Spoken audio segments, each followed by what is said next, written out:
नमस्ते बच्चों। आज हम चैप्टर 16 1 के मार्क में अर्थ, question answers and grammar side is going to learn meanings पुर नगर अयोध्या. नगर माने ഇവിടെ സിറ്റി, അവരുടെ സിറ്റി എന്ന് പറഞ്ഞാൽ അയോധ്യയാണ്. धीर, धैर्य, करेज, मग, रास्ता, वे, ढक, कदम, स्टेप्स, भाल, माथा, forehead, other, on, lips, चारू, सुंदर, ब्यूटीफुल. Now question answers. नगर से बाहर निकलकर दो पग चलने के बाद सीता की क्या दशा हुई? What is the condition when she step forward from the Ayodhya? नगर से बाहर निकलकर दो पग अर्थात थोड़ी दूर चलने के बाद from the Ayodhya she started her journey and little only they moved. Sita ji के माथे पर पसीने की बूंद झलकने लगी. Sita got her forehead the droplets of the sweating. उनके कोमल ओंठ सूख गए and her beautiful lips become dry. वे शीघ्र ही थक गई. She too tired because the princess cannot go walk. They cannot do it. They will use the chariot to go anywhere, and they don't know to work also. Here she is walking on the way towards the forest and all. She become tired. Now see the second question. अब और कितनी दूर चलना है? Because of the walking, she is asking that अब और कितनी दूर चलना है? पर्णकुटी कहाँ बनाइएगा? किसने किससे पूछा और क्यों? And she is asking how long we have to walk, where we can make the Parnakuti. Who is asking this? To whom? किसने किससे पूछा और क्यों? Why? अब और कितना दूर चलना है? पर्णकुटी कहाँ बनाएगा? ये शब्द सीता जी ने श्री राम से पूछा क्योंकि वे बहुत अधिक थक गई थी. She is too tired. That's why she asked like how long we have to walk and how where we can make the Parnakuti. Now see the third question.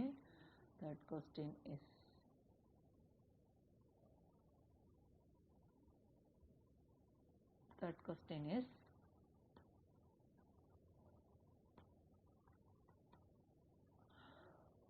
Ram ने थकी हुई सीता की क्या सहायता की? What the help do to Sita by Ram?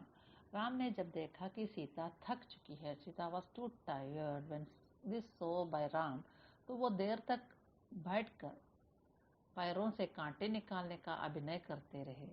And he want to give her some rest, and he sat and take her thorns from her leg, जिससे सीता को कुछ देर आराम करने का मौका मिल जाए. Like she will get some rest, like he thought, और उनकी थकान कम हो जाए, and maybe she will be get some relief from that tiredness. प्रश्न 4. दोनों सवयों के प्रसंग में अंतर स्पष्ट करो. What is the difference between the two सवया? Answer. पहले सवय में वन जाते समय सीता जी की व्याकुलता एवं थकान का वर्णन है. The first stanza, you can see the panic situation of Sita, where we will go, how long we have to go. Vyakulata means like panic situation, and her tiredness is explained. वे अपने गंतव्य के बारे में जानना चाहते हैं. She want to know about where is there they have to reach and how long they have to walk. Like so many questions, curious questions she is asking. पत्नी सीता की ऐसी बेहाल अवस्था देखकर रामचंद्र भी दुखी हो जाते हैं. By seeing her this bad condition, बेहाल means bad condition, Ramchandra also getting worries. जब सीता नगर से बाहर कदम रखती है तो कुछ दूर जाने के बाद काफी थक जाती है. When she stepped forward from the Ayodhya, a little only she walked. She got tired. उन्हें पसीना आने लगता है. She got sweating, और ओंठ सूखने लगते हैं. And her lips are getting dry because of thirst. वे व्याकुलता से श्री राम से पूछती है कि अभी और कितना चलना है तथा पर्णकुटी कहाँ बनाना है. इस तरह सीता जी की व्याकुलता को देखकर श्री राम की आंखों में आंसू आ जाते हैं. By hearing this type of questions and her tiredness, Ram get tears in his eyes. In second stanza, दूसरे समय में श्री राम और सीता की दशा का मार्मिक चित्रण है. There is, you can see a what we say, marmic chitran means that they are between some love, that they are having that touch of between them, that you can see. इस प्रसंग में श्री राम व सीता जी के प्रेम को दर्शाते हुए कहा गया कि कैसे श्री राम सीता के थक जाने पर अपने पैरों के कांटे निकालते हैं और सीता जी श्री राम का अपने प्रति प्रेम देखकर पुलकित हो जाती है. So Sri Ram is showing her love, and he is taking her thorns from her legs. This all when Sita is seeing that he is loving me much more, so she is getting that what we say, that happiness inside her, that at least her husband is loving her that much and he is taking care. Okay. Now fifth question, पाठ के आधार पर one के मार्ग का वर्णन अपने शब्दों में कीजिए. You can explain the way of the forest in your own words. One का मार्ग अत्यंत कठिन था. It is too tough. कठिन means too hard. यह मार्ग कांटों से भरा था. The way was filled with thorns. उस पर बहुत संभल कर चलना पड़ रहा था. And it is very careful to walk on that. Taking care only we can go properly on the roads.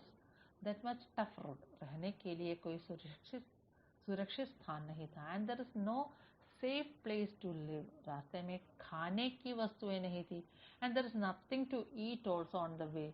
पानी मिलना भी कठिन था. And getting water also too tough. चारों तरफ सुनसान था. असुरक्षा का वातावरण था. And the four side that much dangerous situation, like means सुनसान means that much calm we say, asuraksha, and there is no, because of the animals we can get any incidents on the road, in the forest way. So these are the bad condition of the forest. Now next one is next question is in your what do we say, भाषा की बात में हम तो in poem we are using always the poem line, so it is not a proper sentence like. So here they told to do the line change into sentence. Okay, you can see the भाषा की बात. मिट्टी का गहरा अंधकार डूबा है उसमें एक बीज. It is not a sentence, no, it is in a poem we are using like this. അതിനൊരു ശരിക്കും ഇത് സെന്റൻസിന്റെ യാതൊരു റൂൾസും ഇല്ല. सो उसमें एक बीज डूबा है.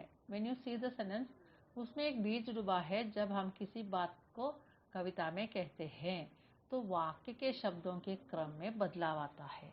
जैसे छां दरिक वे ठाड़े को गद्य में ऐसे लिखा जाता है कि छाया में एक घड़ी खड़ा होकर, അതായത് കുറച്ചു നേരം ഷെയ്ഡിൽ നിൽക്കണം, ഒരു സെന്റൻസ് രൂപേണ വരണം. ഓക്കെ. तो उदाहरण के आधार पर नीचे दी गई कविता की पंक्तियों को गद्य के शब्द क्रम में लिखो. You have to arrange it in sentence order. पुरते निकसी रघुबीर बधू.